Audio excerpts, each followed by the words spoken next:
Hi viewers, welcome to our channel. National star Nani గారి హీరోగా, ప్రియాంక మోహన్ హీరోయిన్గా, వివేక్ ఆత్రేయ గారి దర్శకత్వంలో తెరకెక్కిన సినిమా సరిపోదా శనివారం. మరి ఈ సినిమా ఆగస్టు 29న వరల్డ్ వైడ్గా ప్రేక్షకుల ముందుకు వచ్చింది.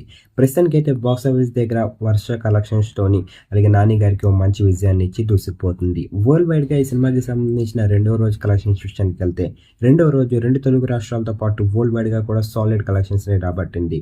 మరి సరిపోదా శనివారం రెండవ రోజు రెండు తెలుగు రాష్ట్రాల్లోని 3.5 కోట్లని వసూలు చేసింది. మరి రెండవ రోజు వరల్డ్ వైడ్గా కలెక్షన్స్ విషయానికి వెళ్తే, మరి వరల్డ్ వైడ్గా రెండవ రోజు సరిపోదా శనివారం సినిమా 6 కోట్లని వసూలు చేసింది. మరి రెండవ రోజు కూడా స్ట్రాంగ్ హోల్స్ని పట్టుకొని ప్రస్తుతానికైతే బాక్స్ ఆఫీస్ దగ్గర కలెక్షన్ల వర్షాన్ని కురిపిస్తుంది. మరి ఈ సినిమా అయితే మాత్రం నాని గారికి ఒక మంచి విజయాన్ని ఇచ్చిందని చెప్పాలి.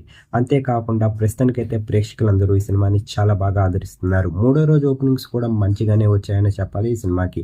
మరి వీకెండ్ కావడంతోని మరి ఈ సినిమాకి మరింత హైప్ క్రియేట్ చేసే అవకాశం ఉన్నట్టుగా తెలుస్తుంది. మరి ఈ సినిమా గనుక మీరు చూసినట్టుగైతే ఎలాగుంది, నాని గారికి ఎలాంటి విజయాన్ని ఇచ్చిందని మీరు అనుకుంటున్నారు? కింద కనిపిస్తున్న కామెంట్ బాక్స్‌లో కామెంట్ చేయండి.